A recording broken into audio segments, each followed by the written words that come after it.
Hello everyone, this is Nilufar Neha Khan and welcome to our YouTube channel Shikshalaya. आज हम बात करेंगे एकलव्य मॉडल रेजिडेंशियल स्कूल्स में टीजीटी और पीजीटी की प्रिपरेशन कैसे करें, क्योंकि काफ़ी बच्चे कंफ्यूज हैं प्रिपरेशन को लेकर और मेरे पास काफ़ी सारे डाउट्स ऐसे देखने को मिले। तो आज की वीडियो में हम कोशिश करेंगे कि आपके सारे डाउट क्लियर कर सके, लेकिन अगर कुछ रह जाएगा तो प्लीज़ आप कमेंट बॉक्स में कमेंट करना।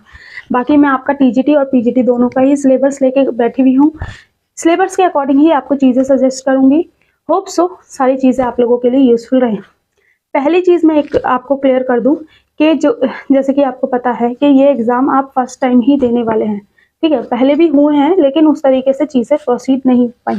तो फर्स्ट टाइम में जब आप चीज़ों के साथ डील करते हैं तो आपको चीज़ें थोड़ी सी डिफ़िकल्ट लगने लगती हैं, लेकिन इस सब चीज़ों को आप थोड़ा सा अगर एनालाइज करोगे इनके सिलेबस को, तो KVS, DSSB और NVS इनका सिलेबस ऑलमोस्ट सेम है, ठीक है। तो जब आप देखिए यहाँ तो ये फर्स्ट टाइम है, ठीक है, EMR Eklavya model residential schools के जो एग्जाम है, लेकिन यहाँ पर आपको हेल्प कौन दे सकता है? DSSB के क्वेश्चन पेपर दे सकते हैं और आपके NVS के दे सकते हैं, आपके KVS के दे सकते हैं। तो ये चीज़ें आपके लिए किस तरीके से यूजफुल होंगी और जनरल पार्ट आपके लिए किस तरीके से इंपॉर्टेंट रोल प्ले करेगा आपकी जो कह लीजिए सिलेक्शन प्रोसेस में। क्योंकि अगर आप ये सोच के बैठे हो कि हम सिर्फ और सिर्फ अपना सब्जेक्ट पढ़ के क्वालिफाइड कर लेंगे या फिर एग्जाम जॉब सेलेक्ट हो जाएंगे जॉब में, तो ऐसा नहीं है। आपको दोनों ही चीज़ों पे इक्वली फोकस करके चीज़ों को कंटिन्यू करना पड़ेगा। अब मैं आप लोगों को 2-3 चीज़ें क्लियर करूंगी जो कि जनरल पार्ट में मैंने देखी। जैसे कि अगर कोई भी बच्चा होगा यहाँ टीजीटी की भी तैयारी कर रहा होगा और पीजीटी की भी, क्योंकि बहुत ऐसे कैंडिडेट्स मेरे सामने आए जो कि जिनकी एलिजिबिलिटी टीजीटी में भी बन रही है और पीजीटी में भी बन रही है। तो उन लोगों के लिए तो स्पेशली इस चीज़ का ध्यान रखिएगा, और जो इस अलग अलग तैयारी कर रहे हैं टीजीटी और पीजीटी की, उन लोगों को भी इस चीज़ का ध्यान देना पड़ेगा कि आपको ये पता होना चाहिए कि आपको अपने सिलेबस के अकॉर्डिंग किस तरीके से चीज़ों के साथ डील करना है, ठीक है। तो अगर हम बात करें आपके सब्जेक्ट की जनरल पार्ट में, आपका देखिए जनरल पार्ट में आपको रीजनिंग, GA, ICT, ठीक है, और टीचिंग एप्टीट्यूड, ये वाला सेक्शन आपका जनरल पार्ट है। हिंदी और इंग्लिश ये आपका लैंग्वेज वाला सेक्शन हो जाता है, जो कि आपको पता है क्वालिफाइड कैटेगरी का है। 40% आपके मार्क्स आने ही आने चाहिए।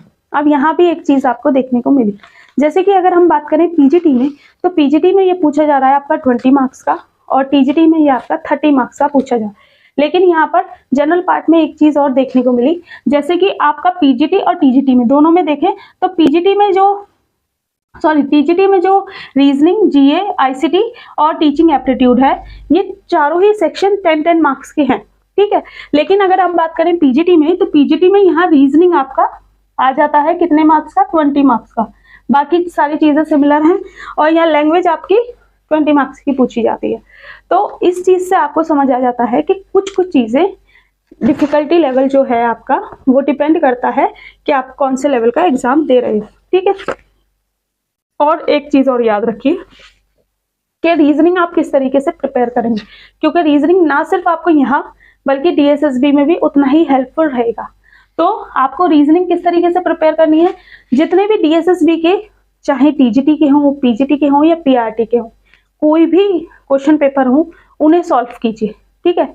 और कोशिश कीजिए जो जो टॉपिक्स आपको दे रखे हैं, जैसे रीजनिंग के आपके पजल है, सिटिंग अरेंजमेंट है, डाटा सफिशिएंटी है, ठीक है, ये वाला जो जैसे आपको स्क्रीन पे अगर शो हो रहा हो, ठीक है। तो ये सारे जो टॉपिक है, या तो कोशिश कीजिए कि आप डायरेक्टली प्रैक्टिस सेट से ही करिए, या फिर अगर आपको लगता है कोई टॉपिक आपको बिल्कुल समझ ही नहीं आ रहा, तो पहले उसका एक टॉपिक, स्पेसिफिकली टॉपिक को सर्च करिए यूट्यूब पे, उसे देखिए, ठीक है। यूट्यूब पे आपको हजारों रीजनिंग की वीडियोस ऐसी मिल जाएंगी जो कि अच्छी तरीके से आपको यूट्यूब में समझा देंगे कि ये इस टॉपिक में किस तरीके से ट्रिक्स एंड ये सब यूज करना है।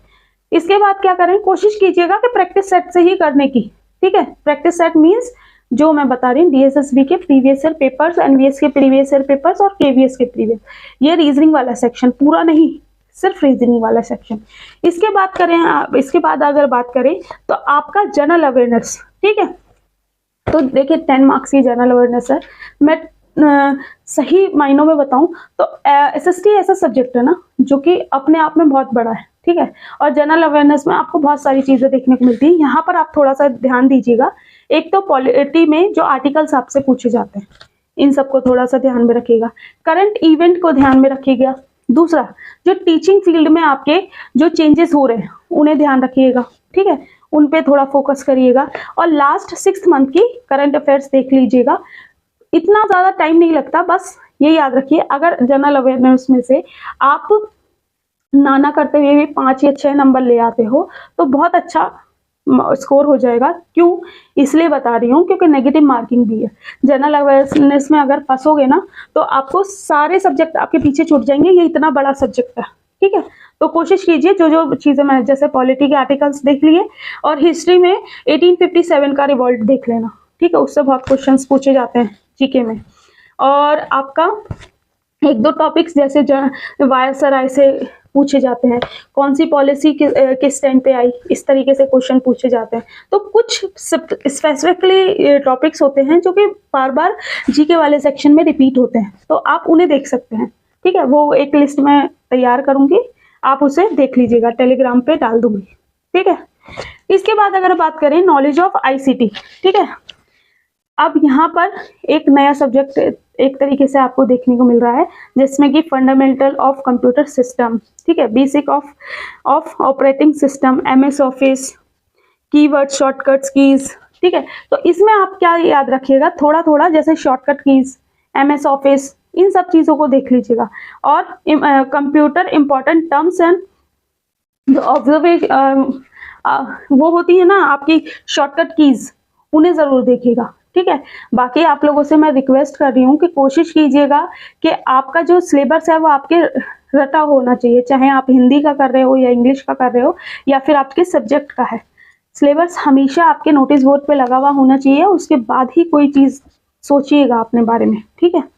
इसके बाद बात करें टीचिंग एप्टीट्यूड, तो यहाँ पर इंपॉर्टेंट रोल प्ले करेगी आपका जो नेशनल एजुकेशन पॉलिसी 2020 है, ठीक है, इसमें क्लियरली ये मेंशन है। फिर एक्सपीरियंस, जो एक्सपीरियंशियल बेस्ड पेडागोजी जो होती है, जैसे कि आपसे कोई क्वेश्चन इस तरीके से पूछा जाएगा कि इस सिचुएशन में आप किस तरीके से डील करोगे बच्चों के साथ, ठीक है, तो इस तरीके की पेडागोजी देख लीजिएगा।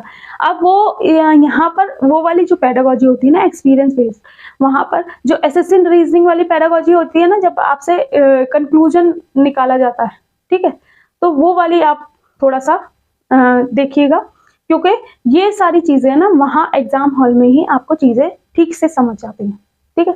पेडागोजी वाला सेक्शन मैंने बता दिया। और टीचिंग एप्टीट्यूड में कैरेक्टरिस्टिक्स, टीचिंग मेथड्स हो गए आपके, ठीक है, और लर्नर कैरेक्टरिस्टिक्स, ठीक है, factor affecting teaching methods of teaching, है ना, टीचिंग एड्स हो गया आपका, और इवैल्यूएशन सिस्टम, ये आपका इंपॉर्टेंट टॉपिक हो गया।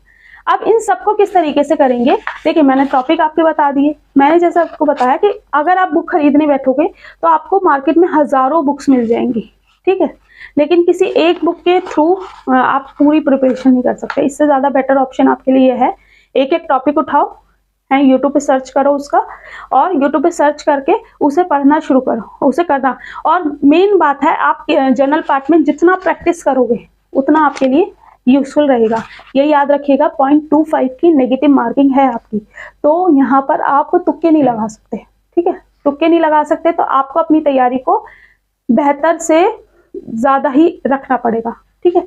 इसके बाद अगर हम बात करें प्रैक्टिस सेट, जैसे कि मैंने आपको बता दिया, एनवीएस, केवीएस और आपके डीएसएसबी, इनके प्रीवियस ईयर पेपर्स सब्जेक्ट के लिए भी और जनरल पार्ट के लिए तो कोई भी उठा लेना, कोई भी मीन्स, क्योंकि जनरल पार्ट में टीजीटी वाले भी ऑलमोस्ट चीजें सेम होती हैं, बस टॉपिक ध्यान रखना कि आप किस टॉपिक के लिए पढ़ने जा रहे हो।